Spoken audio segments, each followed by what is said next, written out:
The followers of Muhammad have been indoctrinated by their scholars about the alleged divine origins of the Quran, and the overwhelming majority do not know and have not been informed about the stories in the hadiths, and some verses in the Quran that actually point to the contrary. Will you elaborate? Your observations are correct, and I shall recite the following more important and relevant examples. Sahih al-Bukhari Hadith 4.814, narrated by Anas. There was a Christian who embraced Islam and read Surah Al-Baqarah and Al-Imran, and he used to write the revelations for the Prophet. Later on, he returned to Christianity again, and he used to say, Muhammad knows nothing but what I have written for him.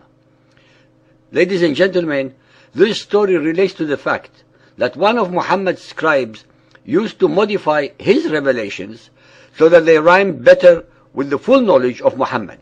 This made the scribe realize that they could not possibly have been divinely revealed if a mere mortal like him was allowed and able to alter them.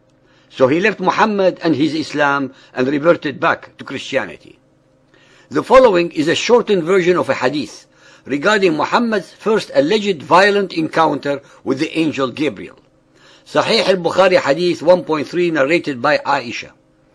Thereupon he caught me for the third time and pressed me, and then released me and said, اقرأ باسم ربك الذي خلق الإنسان من علق. Read in the name of your Lord who has created man from a clot.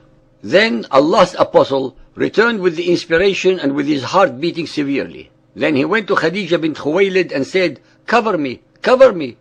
They covered him till his fear was over, and after that he told her everything that had happened and said, I fear that something may happen to me.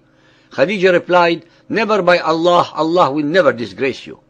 Khadija then accompanied him to her cousin, Waraqa bin Nawfal bin Sa'd bin Abdul Uzza, who during the pre-Islamic period became a Christian and used to write with Hebrew letters. He would write from the Gospel in Hebrew as much as Allah wished him to write. Another version of the same event goes like this. Sahih Bukhari Hadith 6.478, narrated by Aisha again. Khadija then took him to Waraqa bin Nawfal, the son of Khadija's paternal uncle. Waraqa had been converted to Christianity in the pre-Islamic period and used to write in Arabic, and write of the Gospel in Arabic as much as Allah wished him to write.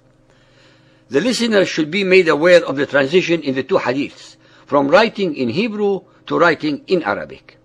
This was part and parcel of the methods used by the later followers of Muhammad to deliberately distance Waraqa from the Jews as much as possible, to make believe that the Quran was not influenced by anyone outside of Muhammad. When one studies, and I repeat the word studies, the Quran, one will have no choice but to conclude that the Quran is based almost entirely on plagiarized, plundered, pirated and or perverted concepts, precepts, thoughts and ideas from the traditions, fetishes and scriptures of the pagan Arabs, Jews, Christians and Zoroastrians. In the final analysis, the only new revelations that the Quran introduces are the enormous number of hate-mongering, warmongering, terrorizing and racist verses that fill its chapters.